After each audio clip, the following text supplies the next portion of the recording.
Olá, meus caros, momento da pregação no ar, por esse que vos fala, Bruno G. Antes de nós adentrarmos a temática dessa edição, que é o capítulo 14 de Provérbios, dando prosseguimento às meditações nesse livro, nós vamos ler o versículo 13, alguns versículos que na última edição ficaram para trás por conta de algum defeito técnico da própria gravação. Eu estou tendo um outro problema também de ruído, que eu estou vendo aqui como eu posso resolver. Vamos à leitura então do 13, algumas reflexãozinhas, alguns comentários e depois a gente entra na temática. Capítulo 13, do 16 em diante, foi aí que deu o problema. Todo prudente obra com conhecimento, mas o tolo espraia a sua loucura, expande, alarga, propaga a sua insanidade. Então o prudente, que nem a serpente, o sábio, obra com conhecimento, sabe o que está fazendo. Já o tolo fica perdido, fica confuso entre seus devaneios, entre seus próprios pensamentos. Necessário a sapiência, o conhecimento, a instrução, o preparo para saber lidar com as diversas situações do cotidiano.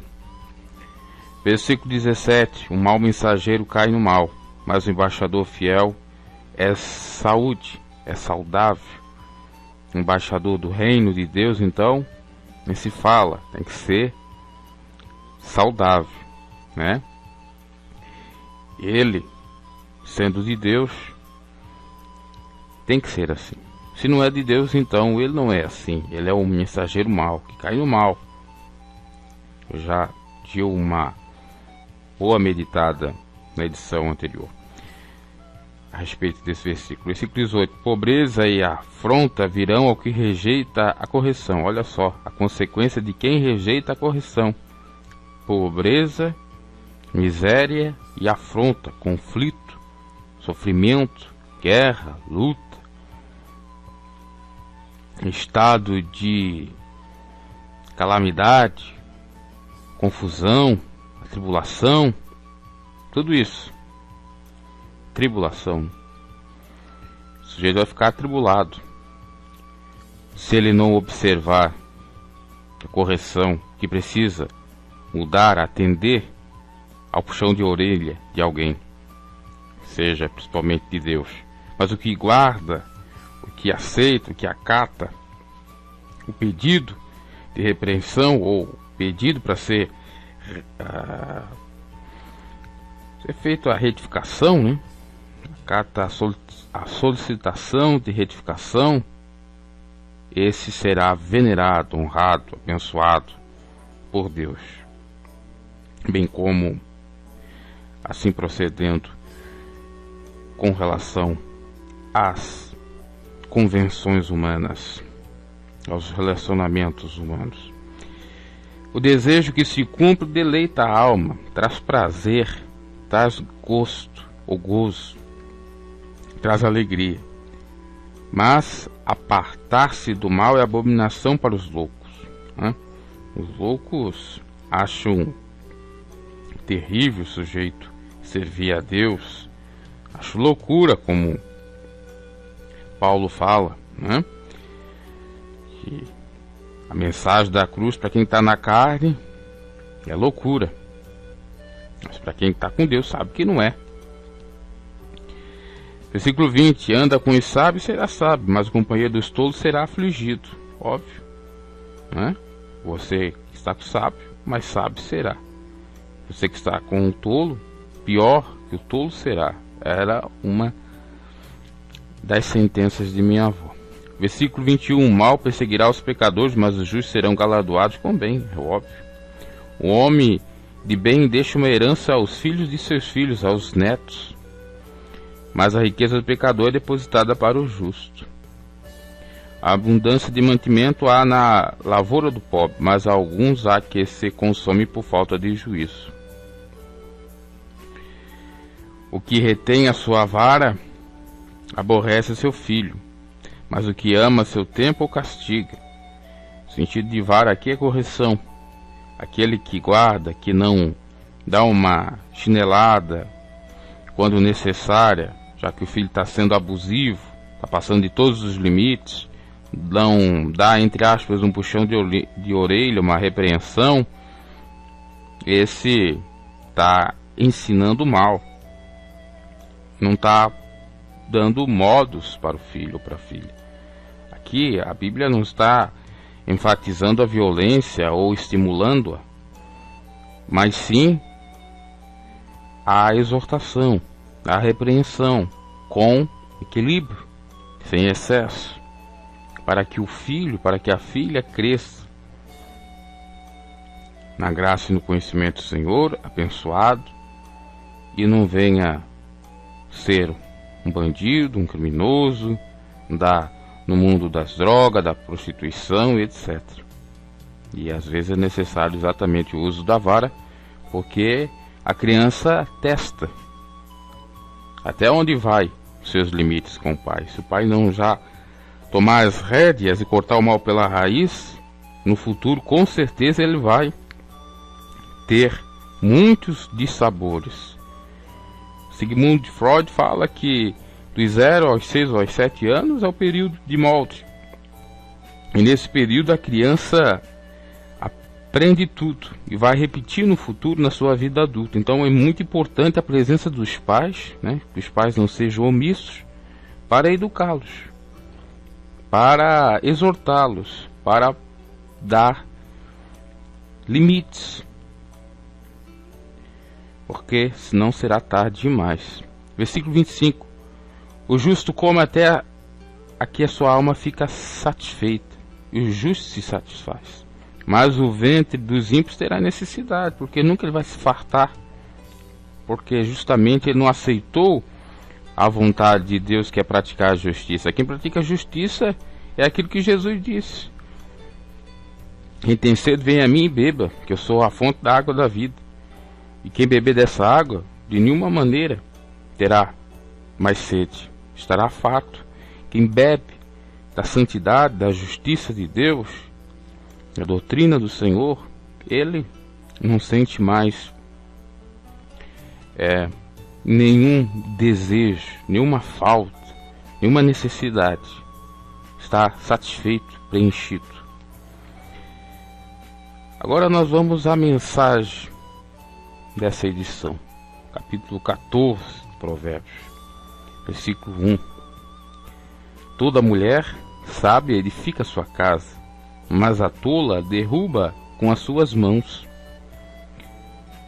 Uma mulher sábia na Bíblia, nós temos Esther, casada com o rei Assuero, que salvou a sua família, seu tio, livrou do iníquo que estava querendo condenar o inocente.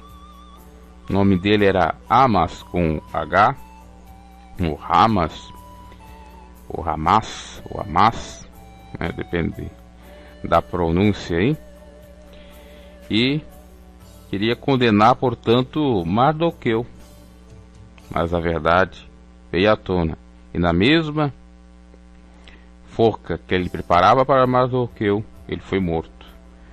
Ela edificou todo o reino, ajudou muito, contribuiu muito para a vida do rei Assuero e para toda a sua família parentela. Pois essa de fato é uma mulher sábia. Um outro exemplo na Bíblia, Abigail, que aplacou o furor do seu marido, se eu não me equivoco era Nabal, ou Nabal, e que acolheu o rei Davi quando ele precisava, estava fugindo. Inclusive o próprio nome de Abigail quer dizer sensata, e Abigail foi sensata, uma mulher que aplaca a ira, que é pacificadora. Se eu não me equivoco, o termo do nome dela quer dizer pacificadora, não sensata. Pacificadora e sensata dá no mesmo, né?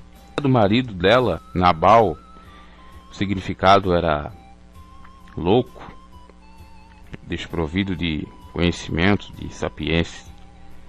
E ela, estando na Bíblia registrado, mostra que vale a pena a mulher ser sábia, inclusive para apaziguar, né? Principalmente, já que o homem é mais razão, a mulher é mais emoção. A mulher é que contrabalanceia, né? E deixa tudo no seu devido local, né? Na retidão, não deixa desandar a coisa. Uma mulher sábia, né? Estou falando aqui mulher sábia, mulher cristã, mulher que ela obedece a doutrina do Senhor, né? Por isso que ela é sábia. Maria, podemos colocar também Maria, a que foi portadora do menino Jesus. Se ela não fosse sábia, se ela não fosse santa, ela nem recebia o menino Jesus, porque ela não teria estrutura para receber. O homem, José, seu marido, ficou assim, e achava que ela tinha metido adultério, prostituição antes de se casar.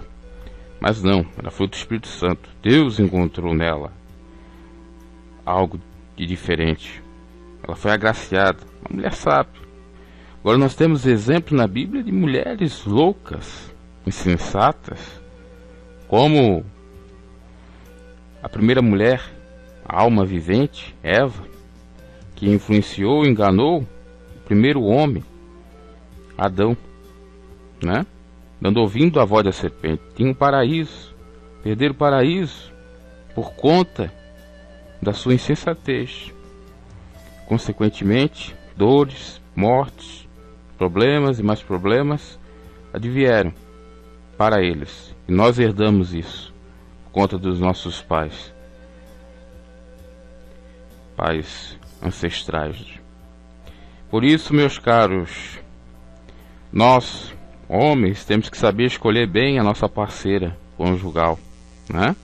Para não sofrer essas terríveis consequências. Porque se nós pegamos uma mulher que não é bem equilibrada, nós vamos sofrer. Se nós também não tivermos a rédea da coisa, né? Vamos chamar para nós mesmos a responsabilidade, fazer aquilo que nos compete, sem, claro, ser violento, machucar, fazer qualquer coisa que não é certa, nós vamos ser paus mandatos. Isso também não agrada a Deus. A mulher, tendo autoridade sobre o homem, não mesmo, ela pode influenciar, mas não ter autoridade. Do mesmo modo, o homem também não pode se sobressair sobre a mulher, porque ambos são uma carne, o mesmo espírito. Tem que se sujeitar, tem que se amar e tem que se respeitar. Um sendo submisso para o outro, um amando o outro. Esse é o mandamento do Senhor. Então, quando a coisa anda desequilibrada, fica complicado. Por isso que é necessário equilíbrio, é necessário racionalidade, é necessário emoção, mas na dosagem certa, sem extremismo. Porque se você for para o campo racional com extremismo, fica complicado. E se você for para o campo emocional com extremismo, fica complicado. Porque uma pessoa muito emocionalmente, o que se aflora muito emocionalmente, fica complicado. Esse lado emocional tem que ser controlado do mesmo modo que o racional, porque senão vai bloquear. Imagina uma pessoa muito sem um pouco de razão, um pouco de racionalidade, melhor dizendo. Uma pessoa que ela tenha, eu vou ter que dar uma pausinha aqui. Mulher sábia, que é muito emocional, né? Muito delicada, cheia de nome tóxicos, fica complicado. Do mesmo modo, o homem muito racional, que tem um coração petrificado, não de carne, não muda, não é sensível, né? Vira um tirano. Uma mulher muito emocional, ela vira, né, uma pessoa muito frágil, muito vulnerável a qualquer coisa. Também é ruim. Por isso tem que ter tudo equilíbrio. E quem é cristão tem o equilíbrio. porque tem a mente de Cristo, porque vive uma nova vida, porque nasceu do Espírito e já não vive mais aquela vida de outrora, sepultou. Uma outra mulher que não foi sábia, que introduziu a idolatria ao seu marido, que o influenciou, que fez mal para ele, foi Jezabel, para Acabe. Influenciou ele a pegar a vinha de Nabote. Não conseguindo, ela contratou um sujeito para matar ele, né? E veio o mandamento, a ordem do Senhor por meio do profeta, se eu não me equivoco foi Jeú, para dizer: olha, Acabe, te arrependa. Acabe que era rei de Israel, porque Jezabel está destruindo a tua vida. E ele se arrependeu. Então, meus caros, temos que ser sábios. Inclusive, a palavra de Deus nos fala lá em Apocalipse, em uma das igrejas da Ásia Menor, da doutrina de Jezabel. E nós temos que escapar dessa doutrina, né? Jezabel é sinônimo de idolatria, é sinônimo de prostituição, é sinônimo de mulher que exerce autoridade sobre o marido, é sinônimo de inversão de valores e de tantas outras coisas más. Vamos ler aqui, ver se a gente encontra Apocalipse, na quarta carta, a igreja de Tiatira, no versículo 20 do capítulo 2 de Apocalipse, diz o seguinte: mas tem contra ti, que toleras Jezabel, mulher que se diz profetiza, ensinar e enganar os meus servos para que se prostituam e comam do sacrifício da idolatria. Foi o que ocorreu com Acabe. Acabe começou a levantar altares para outros deuses, dos amorreus, amoabitas, enfim, outros deuses. Se serviu ao deus principal, a Baal, né? Por isso que deu aquela guerra, entre aspas, aquele conflito entre o Deus de Israel e o Deus Baal, né? De Elias com Jezabel, com o rei Acabe. Acabe sofreu por ter escolhido uma mulher que era estranha, que não era do seu povo. Então tome cuidado, porque geralmente uma mulher que é estranha, e esse estranha pode simbolizar nos dias atuais uma mulher que é separada, né? Uma mulher que é divorciada, uma mulher que é de outra religião pagã, uma mulher que é diferente à palavra de Deus, quer dizer, ela tem certa aversão à palavra do Senhor, né? A mulher estranha pode ser aquela que tem compatibilidade contigo, a mulher interesseira, né? A rameira, pode ser. Então você tem que escapar, né? Você vai querer uma mulher que seja uma pedra de tropeço para sua vida, que não edifica a casa, que vai destruir, porque o que diz o versículo é que a tola destrói com as suas próprias mãos. E o que foi o que ocorreu com a casa de Acabe, que na sua próxima geração acabou sofrendo com todas as consequências que tinha dito o profeta, por conta de Jezabel, dessa mulher profana, idólatra, prostituta, meretriz. Meus caros, sabemos exatamente quem escolher.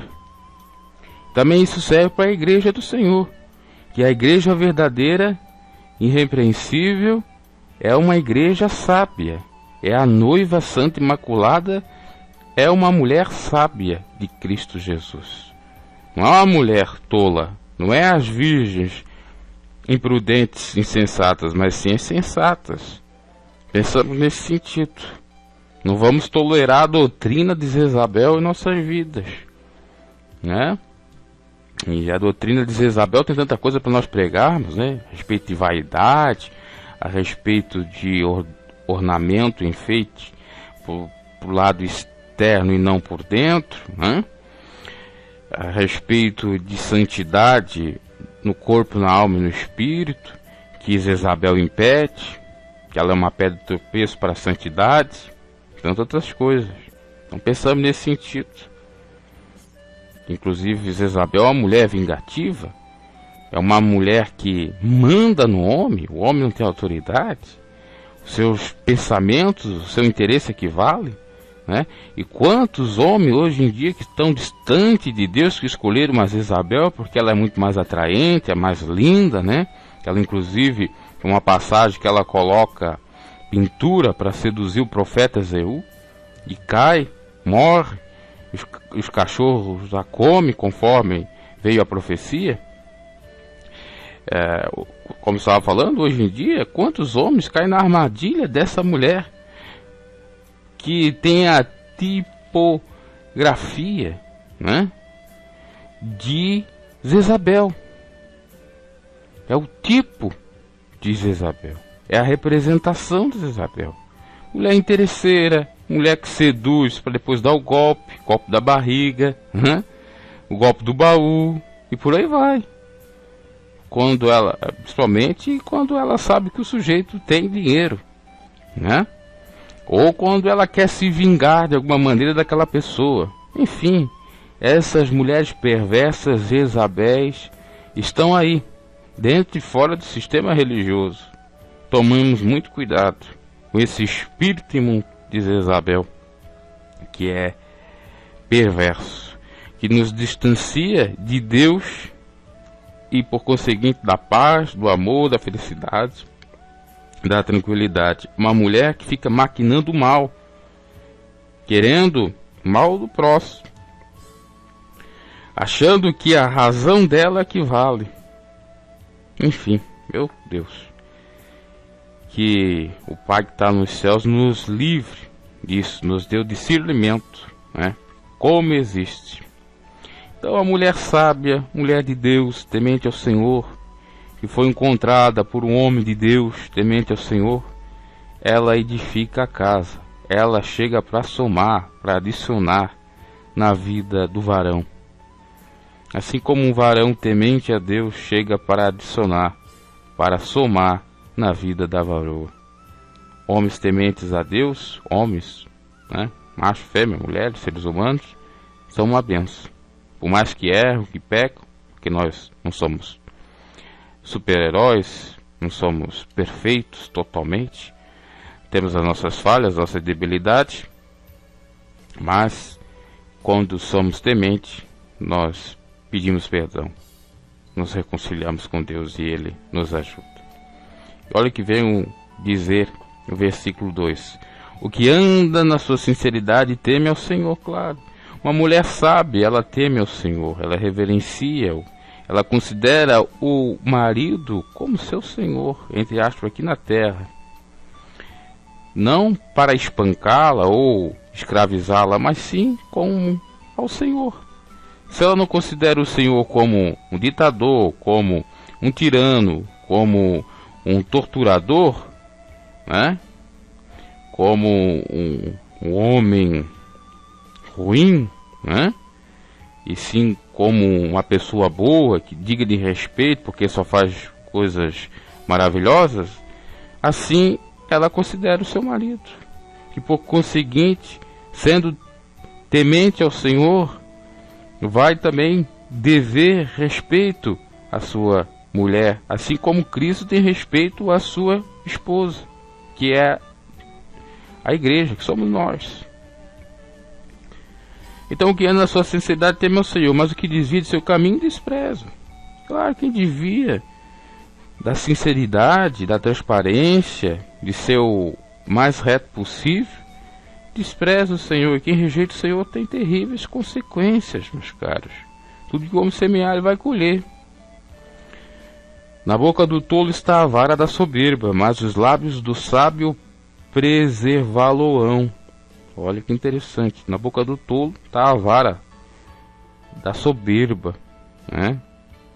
A repreensão da soberba, melhor dizendo, seria o açoite da soberba, né?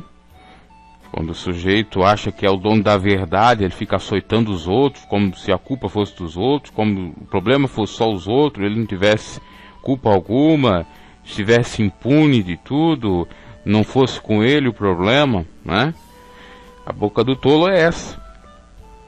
Só fala dos outros. Ele é o santarrão, ele é o bonzão, ele é o justão, né? Mas os lábios sábios, né? Preserva, considera, é moderado. Não, reconhece a verdade. Ele errou, mas eu também erro. Ele errou naquilo, eu erro naquilo outro. É, um homem sábio, um homem de Deus cristão tem esse discernimento. Ele não é fariseu, ele não é hipócrita. Ele não se faz. Ele considera. Ele é humano. E ele é, sobretudo, amor. Porque o amor é o fim de tudo, da lei. O amor é Cristo. Amar a Deus sobre todas as coisas, próximo com a ti mesmo. Não havendo bois, o celeiro fica limpo, mas pela força do boi há abundância de colheitas. Aqui fala até da questão do campo, né? Se não haver bois, o celeiro fica limpo, não tem como colher. Mas pela força do boi, e o boi aqui tem uma importância de meio, né, de transporte para abundância de colheitas, ou de, não seria algum meio, algum instrumento para tal, né, para dar abundância nas colheitas de trigo, sendo o papel primordial. Então é necessário ter o boi, o animal, para tal. E nós lembramos que a figura do boi está muito associada à sua ingenuidade, né? Porque o boi vai para o matadouro sem saber que vai. E assim são muitos aqueles que não têm conhecimento, vão para o matadouro sem saber que vão. Porque se soubessem, fazeriam de tudo para não ir. E aqui nesse versículo está dizendo que o boi é importante para a abundância de colheitas. E quando não há boi, quando há a matança de bois em local, aliás, em tempo inapropriado, ou mesmo não há, falta de condições, fica complicado. Quer dizer, em miúdos, que nós devemos sempre ter em mãos um instrumento pelo qual venha nos dar algo, venha nos dar prosperidade, né? Mesma coisa, Deus nos dá dons para quê? Para trabalhar, né? Para fazer a obra, para ganhar almas para o reino. Deus nos dá saúde para o trabalho. Nós trabalhamos para ter o dinheiro, né? E a partir de ter o dinheiro se investe. Então é a questão do instrumento, do meio pelo qual vai nos servir, nos ajudar. A testemunha verdadeira não mentirá, mas a testemunha falsa se desboca em mentiras. Fala, né, abertamente, só mentiras. Uma mentira é contada 1000 vezes, vira uma verdade. Mas a testemunha real, fiel, ela não mente. E ela também não faz perjuro. Ela não jura em falso, em vão. Ela, de fato, honra aquilo que faz e que diz. Versículo 6. O escarnecedor busca sabedoria e não a acha, mas para o prudente o conhecimento é fácil. O escarnecedor, o tolo, o ímpio, até tenta ter algum conhecimento, mas fica difícil para ele, porque ele tem que se desprender de várias coisas, né? De preconceitos, de pensamentos ruins, tem que se desprender de picuinhas, de mágoas, de outras coisas. Então fica complicado, mas para o prudente, que está sempre vigiando, que está sempre se prevenindo, é fácil. Ele adquire conhecimento a cada dia, porque ele realmente é uma pessoa prudente, sábia. Tem um cabedal fenomenal de conhecimento, pelo fato dele ser humilde, se sábio, desprender daquilo que impede, que serve de empecilho para ele ser uma pessoa erudita. Versículo 7: vai-te à pressa do homem sensato, e nele não divisarás os lábios do conhecimento. Vai-te à presença do homem sensato, e nele não divisarás os lábios do conhecimento. Quer dizer, o sujeito que vai à presença do homem insensato não vai adquirir conhecimento, não vai alcançar aquilo que necessita. As más conversações corrompem os bons costumes. O escarnecedor que só anda com o insensato, jamais ele vai conseguir adquirir conhecimento, porque ele tem que mudar de rota, tem que mudar de turma, de grupo, fazer amizade com pessoas que vão lhe ajudar de fato, né? Isso também vem a calhar. Do mesmo modo, aquele que está no caminho da sabedoria não pode desviar, porque vai ter exatamente um deságio, um prejuízo nesse sentido. A sabedoria do prudente é entender o seu caminho, mas a estultícia dos tolos é enganar. Sabedoria, o conhecimento do prudente é entender cada vez mais o seu caminho, o porquê, né? Inclusive ele encontra as respostas de onde ele veio, o que ele faz aqui, para onde ele vai, né? Quem ele é, pois ele está em constante trabalhar intelectual, ele está em constante evolução, ele está em constante mudança, deslocamento, né? E aí ele começa a encontrar, né, as respostas. E se nós cremos em Deus, a resposta é Deus. Mas a estultícia dos tolos é enganar, né? A tolice dos tolos é fazer mal, é passar o rodo, é passar a perna. Tomemos cuidado. Os loucos zombam do pecado, mas entre os retos a boa vontade. Os loucos ficam gozando, né? Criando cada vez mais caos e se exaltando, se vangloriando. Olha, por exemplo, eu fiquei com a fulana, ontem eu fiquei com a ciclana, ontem eu fiquei com a beltrana, né? Na semana eu fiquei com 20 gurias. Fica se exaltando, fica se gloriando, fica zombando do pecado nesse sentido também, né? Então, meus caros, mas entre os retos a boa vontade, né? Eles têm sabedoria, eles têm moderação, eles não zombam dos pecadores, não zombam, por exemplo, de uma meretriz, acolhem, né? São sábios, faz o que Jesus fez, que acolhia os enfermos, sejam eles fisicamente ou pela alma, ou na alma, né? Como Jesus livrou Maria Madalena de ser apedrejada, porque se ele zombasse do pecado ou do pecador, não teria boa vontade de ajudar aqueles que precisam. E nós temos que ter esse mesmo sentimento, se é que nós nascemos de novo. Olha que interessante. O coração conhece a sua própria amargura, e o estranho não se entremeterá na sua alegria. O coração conhece, obviamente, que ele sabe qual é o problema, qual é a situação, até mesmo como sair da problemática. E o estranho não se entremeterá na sua alegria.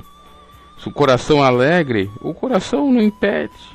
Aliás, um coração alegre, ninguém impede dele ter alegria, né?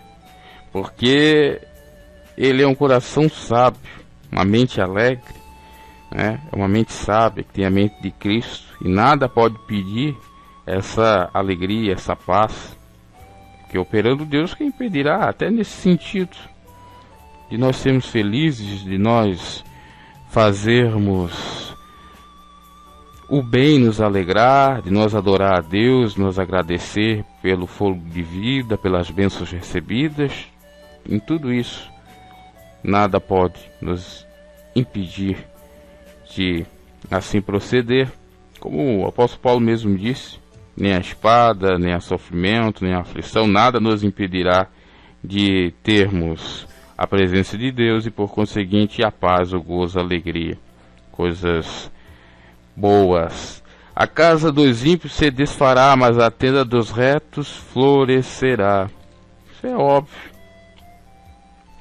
Versículo 12. Esse é um versículo chave. Há caminho que ao homem parece direito, mas o fim deles são os caminhos da morte, né? Como nós somos enganados, né? Pela ilusão, pela obra maligna e satânica, usando seus adeptos para tirar nós do caminho da bênção, do caminho santo. Há caminho que ao homem parece direito, o caminho largo, né? A porta larga. Esse caminho é terrível, nos conduz à morte, por isso vigiemos. E o caminho largo, a porta larga, o que seria? Uma tentaçãozinha para adulterar, uma tentaçãozinha para ir para o mundo das drogas, das ilicitudes. Parece bom, porque, opa, tem o gozo. O pecado, ele traz prazer, senão a Bíblia não dizia que Moisés reservou o gozo do pecado, a alegria, o prazer do pecado. Se não existisse prazer no pecado, não existiria pecadores. Há um prazer mórbido, né? E até diz o ditado que o proibido é mais gostoso. E quem incutiu isso na sociedade e na mente humana, obviamente, que é o diabo. Porque o sujeito sabe que aquilo vai lhe trazer malefício, mas ele tenta. É gostoso. Dá adrenalina, né? Cobiçar a mulher do próximo, copular com ela, ir para o mundo do crime, né? Ganhar bastante dinheiro, rios de dinheiro. Mas para quê depois, né? Para ficar preso ou estar morto? E as consequências. Então são caminhos de morte. E às vezes a morte não é física, não é morte espiritual. Às vezes a morte não é espiritual, é material, financeiro, social, em vários âmbitos. Tomemos cuidado aí com as astúcias ciladas do inimigo, que ele vem como sapatinho de algodão, que se transfigura como anjo de luz para nos enganar. Ele é o pai da mentira. Ele é mestre na arte do disfarce, né? Se nós não tomar cuidado, meus caros, já era. Até no riso terá dor o coração, e o fim da alegria é a tristeza. Claro, quem está nesse caminho que parece direito, mas não é caminho de morte. O riso dele é um riso falso, prateado. É um riso só, da boca para fora. E a sua alegria, na realidade, é tristeza. Já está convertida há muito tempo em pranto. É ilusão. Quantos que se arrependem, né? Dos pés à cabeça, se arrepiam dos pés à cabeça, se arrependem, né? E dizem até, se arrependimento matasse, né? Por conta das más decisões. Nós somos a soma das nossas decisões. Escolhemos bem, teremos consequências boas. Escolhemos mal, né? Consequências más. É lógico isso, é claro, mas no calor da hora, no boom do momento, na hora H, né? Nós tremulamos, ficamos um pouco indecisos, ficamos um pouco chocados, combalidos ou até influenciados, e aí escolhemos coisa errada. Se só estivermos cheios do Espírito, a Bíblia fala, que é para nós não nos embriagar com vinho, que a contenda, mas nos encher do Espírito. Se nós estivermos cheios do Espírito naquela hora, Ele dará exatamente a sabedoria para escolher o que é certo. Mas se nós não tivermos, felizmente, seremos arrastados, enganados, levados por qualquer vento de doutrina. Vamos seguindo. Dos seus caminhos se fartará o infiel de coração, mas o homem bom se fartará de si mesmo. Dos caminhos mal se fartará o infiel de coração, mas o homem bom se farta de si mesmo, da sua própria sabedoria, conhecimento que Deus deu. não para sua exaltação, mas ele se farta daquilo que ele tem em mãos, para ele mesmo, para ele desfrutar. Ele se farta com aquilo que ele lutou para ter, né? Inclusive, muitos questionam a pessoa ser ambiciosa. Ambição é pecado. Ambição não é pecado. O sujeito pode ter ambição de querer estar em determinado posto, em determinada posição socioeconômica ou profissional.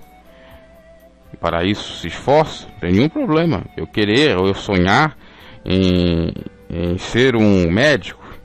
Então, fosse assim, José do Egito já tinha pecado. Ele era ambicioso, porque sonhava demais. Era o sonhador. O problema da ambição é quando o sujeito é tudo extremo. Quando passa do limite, complica a coisa. É a ambição junta com a avareza. Esse é o problema.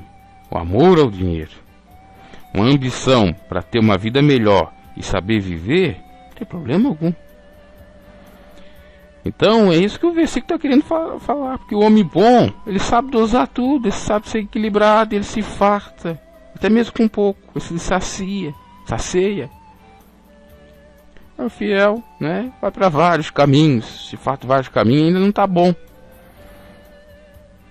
O simples dá crédito a cada palavra, mas o prudente atenta para os seus passos. Não basta dar crédito a cada palavra, mas colocar em prática. É isso que está querendo dizer aqui. É interessante ouvir, claro, pior seria não ouvir, mas mais do que ouvir é a prática. Porque os que hão de ser justificados são aqueles que praticam, não os ouvintes. São Tiago fala isso. O sábio teme e desvia do mal, mas o tolo encoloriza-se e dá-se por seguro. Ira-se. Então o sábio teme, respeita, desvia do mal, daquilo que seria não amar a Deus sobre todas as coisas e não amar ao próximo como a si mesmo. Mas o tolo, né, ele não se desvia desse mal. Ele pratica esse mal. Ele se ira contra Deus, não adorando em espírito e em verdade sobre todas as coisas, mas sim se prostrando diante de outros deuses. Ele se ira contra o seu próximo, contra ele mesmo. É um sujeito movido a iras. É iracundo. Isso não agrada ao Senhor. E do sujeito acha que assim está seguro, mas é uma seguridade falsa, porque só aquele que está seguro é que teme o Senhor, porque o Senhor é o refúgio e o seguro daqueles que o buscam, daqueles que o temem. É o verdadeiro refúgio, verdadeira fortaleza. O que presto se ira fará doidice. E o homem de más imaginações será aborrecido. O versículo fica meio complicado porque está na versão um pouco antiga da Almeida, mas aqui, mais ou menos o que está querendo dizer no versículo 17 do capítulo 14 é: o que se presta, o que vale a pena, será aliás, o doido, né, que acha que aquilo serve, irá se fartar de tolices, de doidice, e o homem de más imaginações será aborrecido. Porque exatamente ele não tem o controle de si mesmo, ele não faz aquilo que agrada ao Senhor. Vamos lá, seguindo. Versículo 18: os simples herdarão a estultícia, mas os prudentes se coroarão de conhecimento. Lê-se aqui os simples, os loucos, né? Os sem sabedoria, tá? É que vai se usando de artifícios gramaticais e de sinônimos para falar a mesma coisa. 19. Os maus inclinam-se perante a face dos bons, e os ímpios diante das portas do justo. Quer dizer que o mal sempre vai ter que dar o braço a torcer, mesmo que ele não queira. Senão ele vai perecer, senão ele vai sofrer. E isso acontece nas cidades, nas nações onde se serve a Deus, se teme a Deus de verdade, né? Já em outras nações e situações e povoados, fica bem complicado o cumprimento dessa palavra. Se cumpre no meio da igreja também, né? Naqueles que são falsos cristãos, que tem que se curvar diante dos cristãos de fato, não para a vanglória desses cristãos, mas sim para a glória de Deus, para que a verdade seja válida e venha à tona. O pobre é aborrecido até do companheiro, mas os amigos dos ricos são muitos. Isso é uma verdade. Um versículo chave também, que eu gostaria que, se você puder, grifar. Tanto o versículo 12 do capítulo 14, como o versículo 20. O pobre é aborrecido até do seu companheiro, até do seu amigo, né? Seu amigo, inclusive, dá o fogo amigo, que seria o fogo inimigo, faz gol contra. Porque aquele que você tem como amigo não é amigo. Quando ele estiver próximo de outra pessoa que é rica, ele vai te desprezar. Ele só está contigo porque não tem ninguém para falar ou para conversar naquele momento, né? Aí você está ali, então ele conversa com você porque conhece. Mas se ele tiver outro conhecido que seja um pouquinho abastado, que pode lhe trazer alguns outros benefícios, ele vai te desprezar logo logo. Porque o rico está cheio de amigos, amigos da onça, né? Amigos falsários, supostos, porque quando o rico tiver algum problema, alguma pindaíba, aliás, alguma crise, ficar na pindaíba, ele vai ver quem de fato são seus amigos. Praticamente ninguém, todos vão correr. É nessa hora que nós vemos quem é quem, né? Na hora da dificuldade. O pobre, na realidade, só sofre, né? Apesar de o rico e o pobre Deus ter feito, mas infelizmente na sociedade tem essa pecha, esse preconceito. Apesar do pobre ser rico em outro âmbito, espiritual ou intelectual, mas pelo fato de ele ser pobre material já era, porque a sociedade é materialista. A sociedade serve o Deus Mamon, dinheiro, então não tem como. Às vezes eu fico pensando, o camarada não trabalha, o camarada não faz nada, mas porque é filho do papai que dá tudo, ele está cheio de amigos, cheio de amigas e até mesmo de namoradas. Ou ele está no mundo da criminalidade, trabalhando fraudulentamente, ou no emprego falso, na sinecura. Pouco importa, o que importa é ele ter o dinheiro naquela hora, ele proporcionar para outras pessoas melhorias, entre aspas.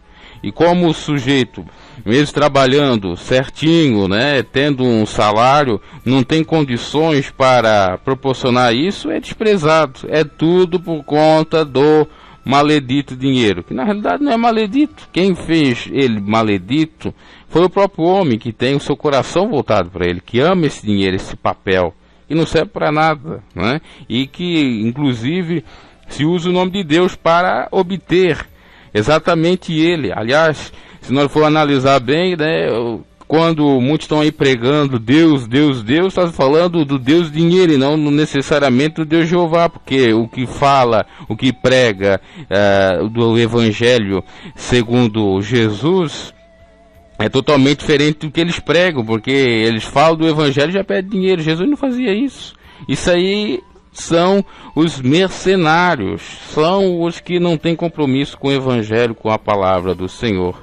Então, o que nós atentamos para isso, para se desviar disso, para ser pessoas diferentes, sal da terra e luz do mundo. O que despreza seu companheiro peca, mas o que se compadece dos humildes é bem-aventurado, é feliz. Quer dizer, o sujeito que desprezou o pobre, que era o seu companheiro, só porque ele é pobre, está naquela condição, e o outro tem condições de lhe ajudar, esse sujeito vai sofrer, porque peca. erra, mas o que se compadece dos humildes, dos pobres, esse é um bem-aventurado, esse é um feliz. Inclusive a Bíblia chega a dizer que aquele que ajuda os necessitados empresta para Deus e Deus pagará o seu benefício. Olha que interessante, maravilhoso. É isso, né? Uma promessa para aqueles que ajudam, né? Que são fiel no pouco. Sobre o muito Deus nos colocará, porque na realidade, se você for analisar, os pobres é que ajudam os pobres, porque os ricos nem sempre estão aí para ajudar. Muito pelo contrário, tem o seu coração voltado para o dinheiro, para guardar o dinheiro, né? Estão apegados com o dinheiro, com a sua fortuna, com os seus bens, e não se desprende. Foi o que aconteceu com aquele jovem mancebo que chegou diante de Jesus, e Jesus disse o seguinte: eu sei que tu guarda os mandamentos de Deus, né? Respeita aos pais, não fura, não faz isso, mas falta-te uma coisa: olha, vai, vende do que tu tens e dá aos pobres. Ele saiu tristonho, porque exatamente o que estava roubando o tempo de Deus em sua vida, ou impedindo ele de ter uma melhor santidade e a presença do Senhor, é exatamente a sua ganância, é exatamente a sua avareza. E quantos avarentos e quantos gananciosos aí estão tendo dinheiros para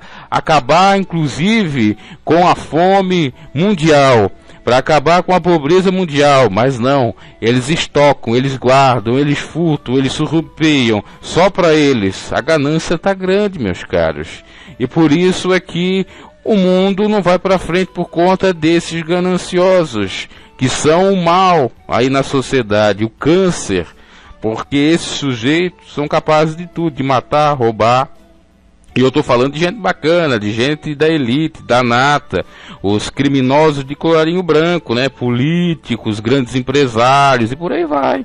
Não quero que tapar o sol com a peneira. Para mim, esses são os verdadeiros criminosos. Eu sei que existem empresários que respeitam as leis, que cumprem tudo certinho, que são prósperos por conta do seu trabalho honesto, mas existe o lado podre também dos empresários. E muitos, né? Assim como dos políticos. Eu não estou querendo aqui generalizar, eu sei que existe o lado bom, pessoas boas, idôneas e tal, mas infelizmente por conta disso nós estamos vendo aí Lava Jato, né, mensalão aqui no Brasil, né, várias operações desmontando os esquemas ilícitos, organizações criminosas de homens de terno e gravata, né, os doutorzão não sei do que, porque o sujeito que tem conhecimento, tem sabedoria, ele não defrauda, ele não rouba o dinheiro das viúvas, dos pobres, dos inocentes, dos necessitados, né? Não desvia a verba, que é para as áreas que são mais carentes e tal. Esse sujeito tem que ser, inclusive, pegos, condenados e condenados à pena de morte. Esse sujeito não poderiam estar vivendo. Por quê? É por conta deles que a criminalidade, a segurança não vai bem, anda de mal a pior, mal das pernas, a saúde, o transporte público, a previdência e outras coisas mais. Com relação à previdência, está aí um pouco em voga, né? Sabemos aí que vai pro ralo da corrupção por ano, mais de 200 bilhões de reais, enquanto que o desfalque na previdência anual não chega a 100. Então o mal do Brasil não é a previdência, é a corrupção. Vão acabar com isso, mas parece uma utopia, né? Agora acendeu uma luz com essa intrepidez e coragem do Moro, né, de apurar os fatos, mas o Lula aí está solto, conseguiu algum habeas corpus, está respondendo os seus delitos em liberdade, possivelmente vai se candidatar e até ganhar, e aí já era, porque ele estando no poder, né, o que acontece? Ele tem foro privilegiado, então uma coisa vai levando a outra, é uma bicha chamando o outro, né? Mas diante de Deus, eles não estão impunes. Deus está contemplando tudo, seus olhos são como chama de fogo que tudo sabe, né? se o Lula realmente é inocente, como fala, se é um golpe, né? Se a direita, a extrema-direita, ou aqueles que estão, entre aspas, perseguindo a esquerda, estão fazendo de má fé, e se eles são santos, entre aspas, são pessoas idôneas, confiáveis, pessoas que realmente prezam pela lei, né? Uma hora eles vão se danar. Eu já digo assim, nesse modo coloquial do senso comum, né? Porque vão mesmo. Deus é justiça, Deus é amor, Ele é justiça. Mas não compete a nós. É claro, se nós vemos coisas erradas, temos que entregar, mas também tem que ter cautela, sabedoria, porque senão pode ser até mesmo morto. Por isso que tem a defesa das pode dar uma denúncia anônima, exatamente por conta disso. E tem pessoas políticos no Planalto que querem acabar com exatamente as testemunhas aí, as denúncias anônimas, melhor dizendo. Para ver, né, como está chegando o nível da coisa. Vamos seguindo aqui. Porventura não erram os que praticam mal, mas a beneficência e fidelidade haverá para os que praticam bem. Porventura não erram os que praticam mal? Claro que erram, é uma pergunta. Mas a benevolência, a beneficência, a fidelidade de Deus haverá para os que praticam bem. Em todo o trabalho aproveito, mas a palavra dos lábios só encaminha para a pobreza. Em todo trabalho aproveito, mas a palavra dos lábios só encaminha para a pobreza. No sentido de refrear, né, de ser moderado, de ter a dosagem certa, de não falar qualquer coisa, né, de ser comedido. A coroa dos sábios é a sua riqueza, veja só. E a estultícia dos tolos é a sua estultícia. A testemunha verdadeira livra as almas, mas o que se desboca em mentiras é enganador. Quer dizer, a verdadeira testemunha, ela não tem prazer em ver a pessoa inocente ser condenada. Por exemplo, o que as parteiras fizeram com relação àquela sentença de Faraó para que todos no Egito fossem mortos, os meninos, as crianças até 2 anos, e elas livrando, tendo, portanto, a benevolência de Deus para exatamente livrar. Elas fizeram bem e tiveram o cumprimento dessa palavra aqui, que foi ser uma testemunha verdadeira para Deus, porque o que importa é obedecer o mandamento de Deus e não dos homens. Por mais que fosse mentira diante de Faraó, mas era uma mentira verdadeira, né? É uma exceção à regra, e que por conta disso elas foram abençoadas, como diz a palavra de Deus, né? Inclusive até mesmo a mentira, entre aspas, de Raabe, a prostituta, que visou proteger os servos de Deus ao dizer que não sabia dos homens de Deus que os povos inimigos estavam procurando, né? E aí eu pergunto para vocês, se é pecado às vezes você defender o seu, que está coberto de razão, que está sendo perseguido inocentemente? Não é, é uma exceção à regra, mentira. O mesmo modo que fez a parteira, você vai defender, você vai livrar crianças inocentes de serem mortas, ou você vai avisar, concordar, por mais que tenha legitimidade, que seja legal fazer aquilo, entregar para o rei, para um tirano qualquer, matar os pobres inocentes, né? Como aconteceu agora na Síria, por conta de bombas e de conflitos, crianças pobres inocentes morrendo, lastimável, fotos assim que você vê nas redes sociais, que você fica pensando exatamente no que ocorreu lá no Egito, com essa sentença, com esse mandamento de Faraó, e também o mandamento de Herodes para matar todos que tivessem de 0 a 2 anos, para que o Messias não nascesse, né? Olha só, lá impedindo Moisés, e já na época de Jesus, para matar o próprio Messias. Olha só como o mundo é perverso, como as pessoas realmente não estão nem aí, né? Mato outro como fosse matar um animal, um cachorro. Não tem remorso, não tem ressentimento, não tem nada. Que homens cruéis, corações petrificados, amantes de si mesmo. Temos que tomar cuidado para não ficarmos assim e para, né, se escapar desses, não entrar nas armadilhas desses cruéis. Versículo 23, em todo o trabalho aproveita, já lemos, o 24 já lemos, estava no 25 e 26. No temor do Senhor, a firme confiança, e nele será um refúgio para seus filhos, é claro. O temor de Deus é o princípio da sabedoria, tudo de bom. O temor do Senhor é uma fonte de vida para preservar dos laços da morte, já foi falado, é verdade. Em outras edições, é um versículo que se repete. Na multidão do povo está a magnificência do rei, mas na falta do povo a perturbação do príncipe. Quer dizer, quando o povo está de pleno acordo com o rei, né, quando o povo fala com o rei, ou está perante o rei, ele se sente o máximo, ele se sente cheio de,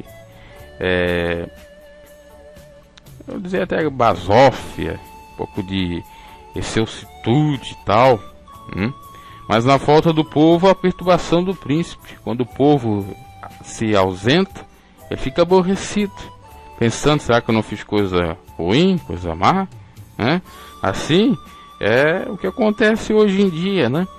Você às vezes é um pregador do evangelho, prega uma palavra, mas não há muitas pessoas, porque não quer ouvir aquela palavra que é forte. E aí você acaba às vezes mudando o discurso, a pregação, para ter o povo, porque o povo dá um simbolismo, dá uma representação como você está fazendo algo de bem, de bom. Mas na realidade nós temos que pensar também que a voz do povo não é a voz de Deus, que o povo escolheu Barrabás, né, e desprezou o rei Jesus, e Jesus preferia inclusive o deserto que a própria multidão. Aqui Salomão está falando na sua época especificamente, né, em que Israel estava próspero, não havia divisão, foi um reinado maravilhoso, esplêndido, fora a sua caída, né, isso em 900 anos antes de Cristo. Então ele tinha esse sentimento, que na multidão do povo ele se fortificava, ele se alegrava, ele ficava feliz, mas na solidão, a falta do povo, ficava perturbado. E a gente também pode analisar quando a gente fica só, né, não tem ninguém para contar as nossas queixas ou dividir as nossas opiniões, as nossas queixas e nossos queixumes e tal, ou falar, ou dialogar, ou desabafar, a gente fica assim abatido, né? Até porque nós não fomos criados para ficarmos segregados, separados, mas sim para estarmos em bando. O homem não é uma ilha. Às vezes é nesse sentido que Salomão está falando aqui. O longânimo é grande entendimento, mas o de ânimo precipitado exalta a loucura. Claro, o que espera? Deus é longânimo e quer que assim a gente seja, né? Tenha paciência, seja longânimo, até um fruto do Espírito. Agora o precipitado, né, já diz o ditado que a pressa é inimiga da perfeição. O sujeito que já vai de supetão, já não espera, né? Não espera nem molhar o bico, como diz um ditado aí de de um programa humorístico. Então tem que, né, parar de ser precipitado, parar, né, até naquilo. Se você for afoito, você não presta, né? Se você for com muita sede ao pote, você está me entendendo o que eu estou falando, né? Então imagina para outras coisas.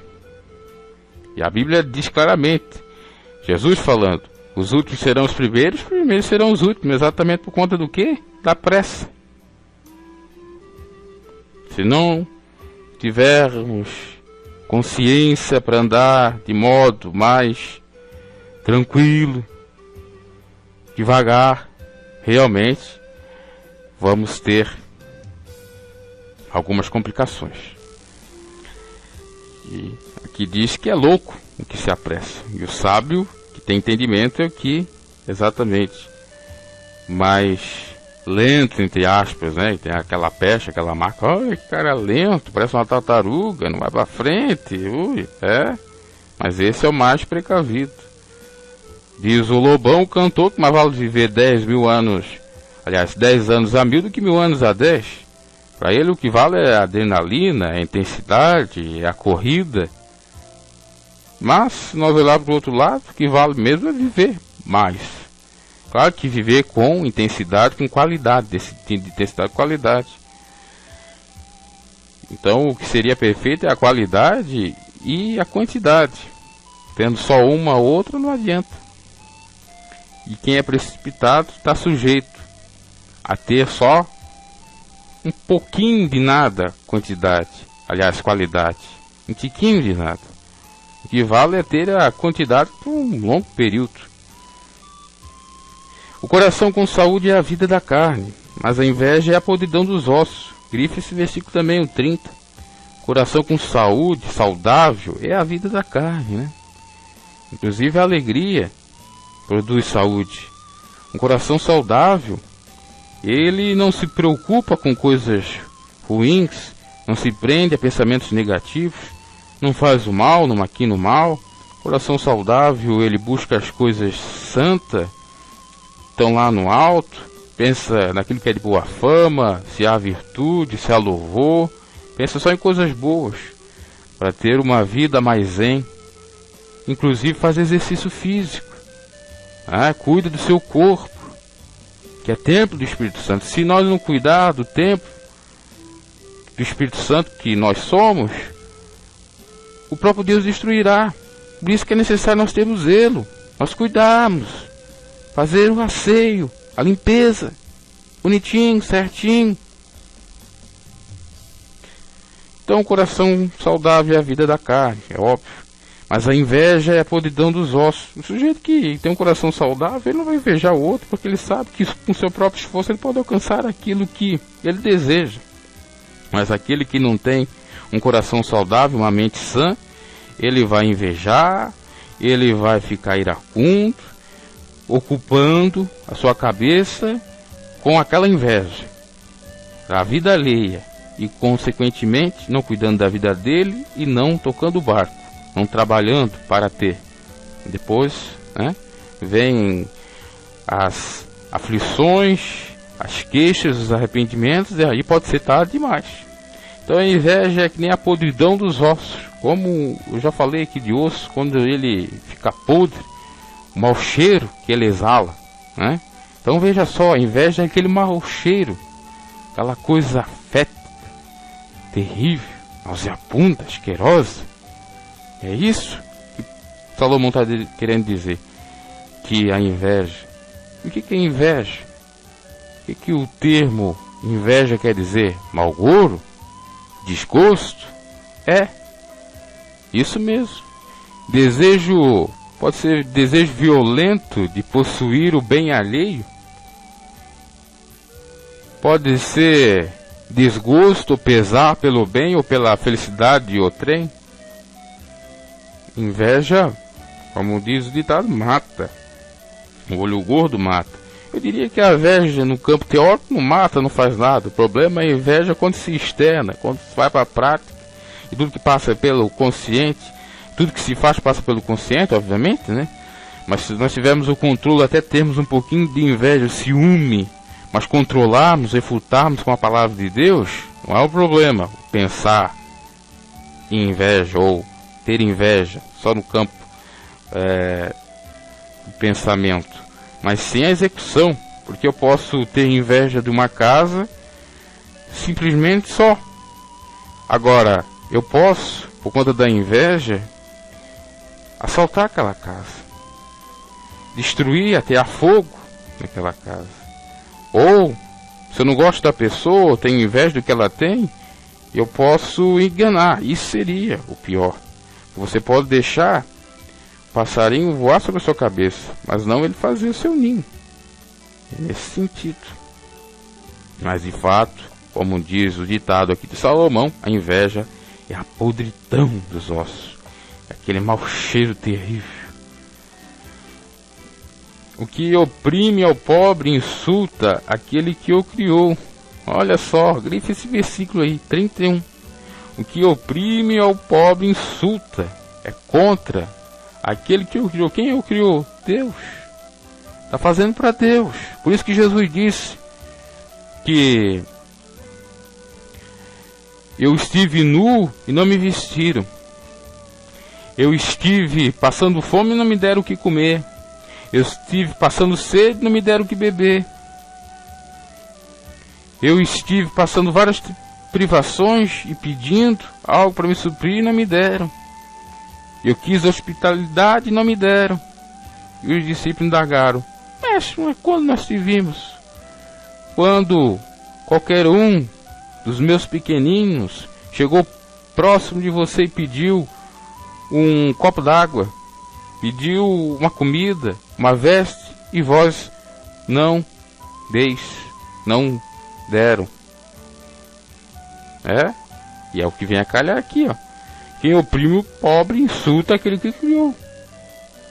Se você não quer insultar o Senhor e você tem condições de ajudar o pobre, também tem essa questão, ajude, não insulte, não humilhe, não avilte, não menospreze, não subjugue o pobre coitado. Não. Pelo contrário, ajude.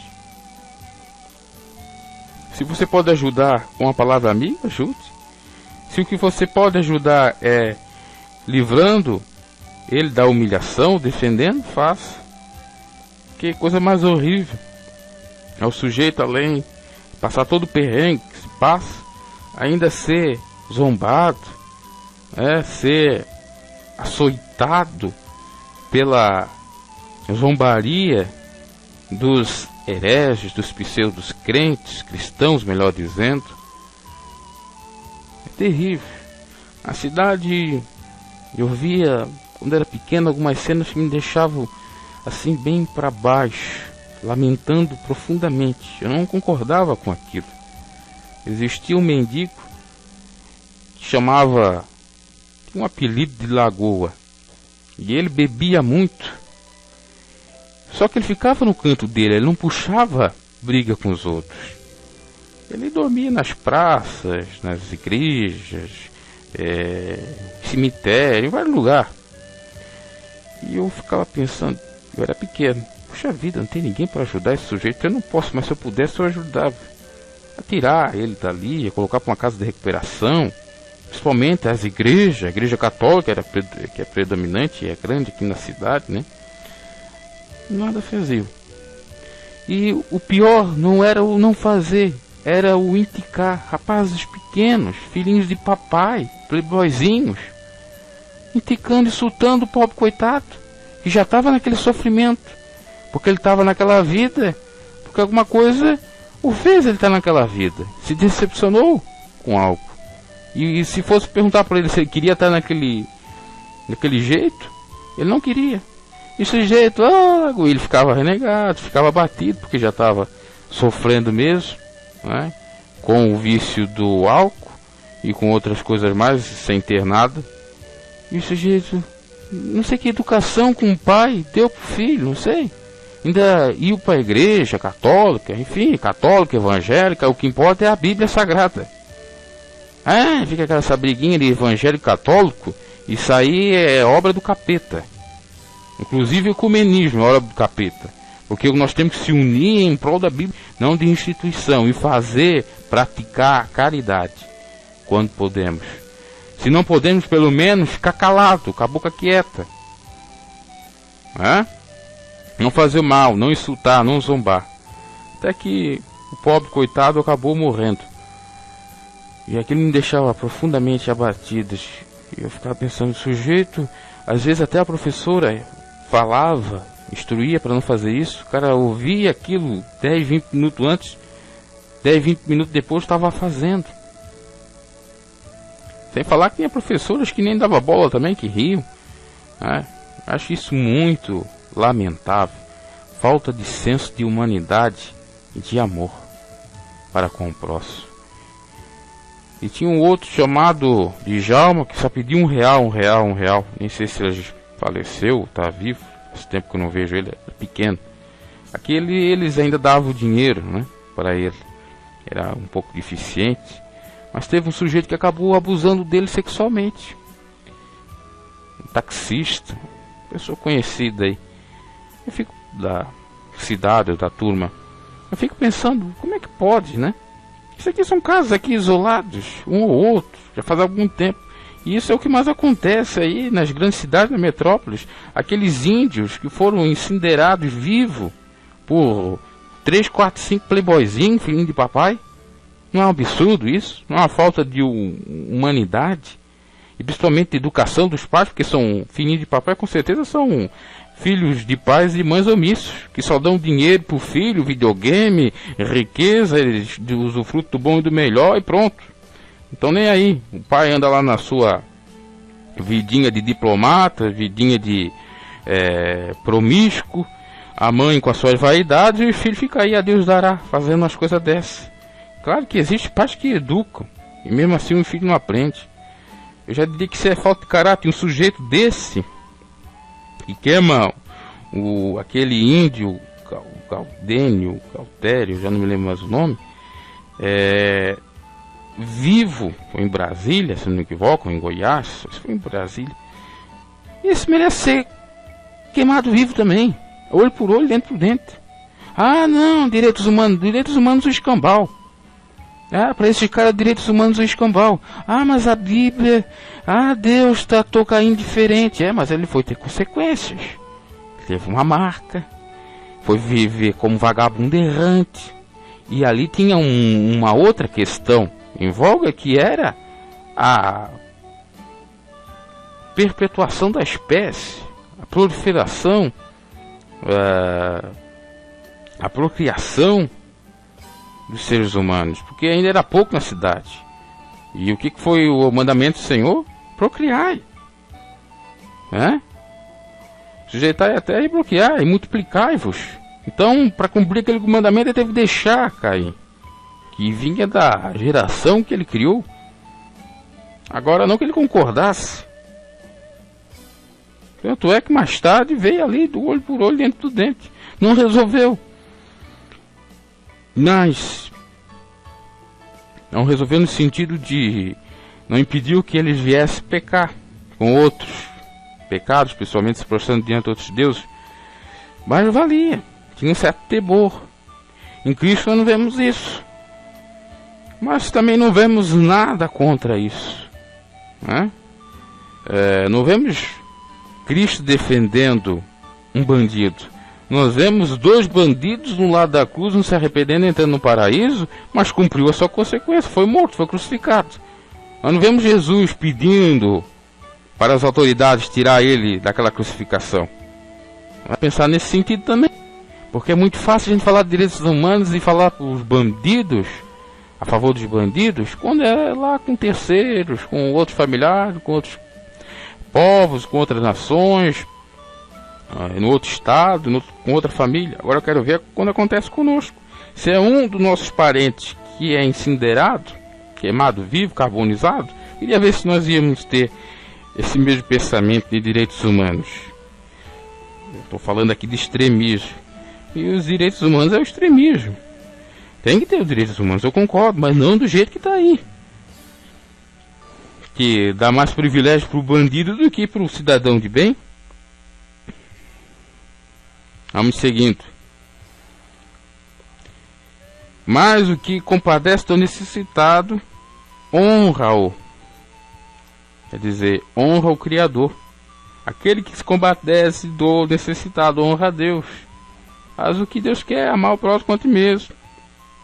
Então, sejamos pessoas cheias de compaixão. Assim como Deus teve compaixão de nós, enviando seu Filho unigênito para padecer por todos nós, para nos dar salvação e reconciliação com Ele. Que assim nós tenhamos esse mesmo pensamento, essa mesma ideia.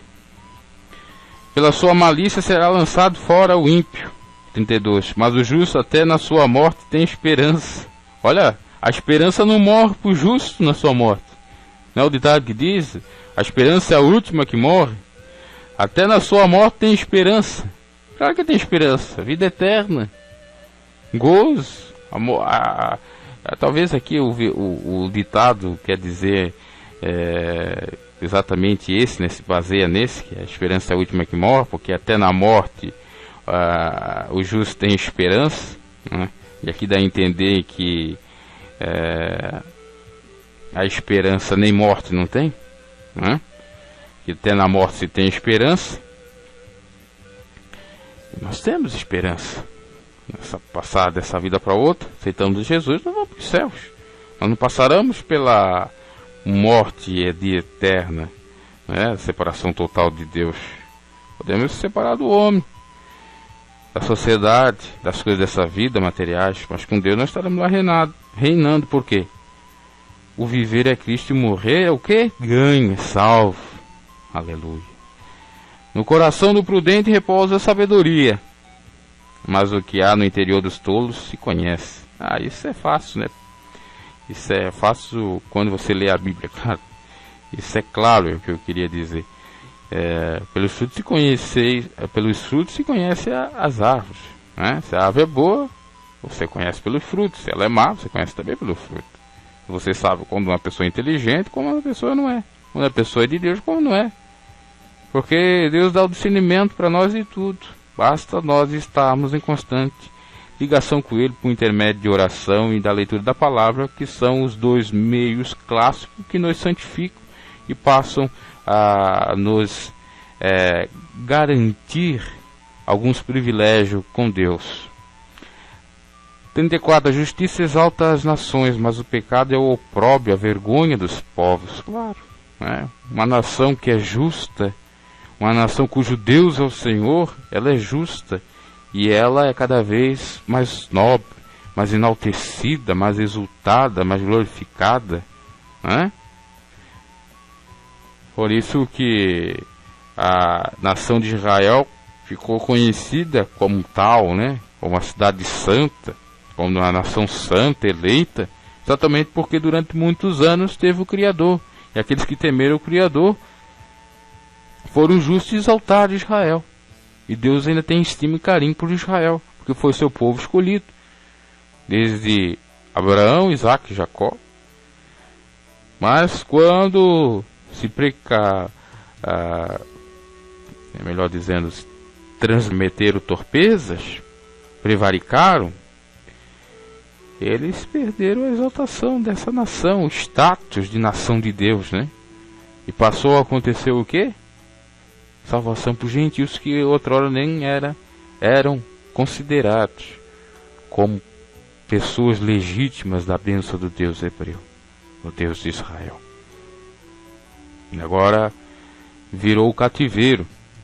Houve a inversão. A nação eleita passou a ser não mais uma nação enaltecida, mas sim cheia de mácula e vergonha.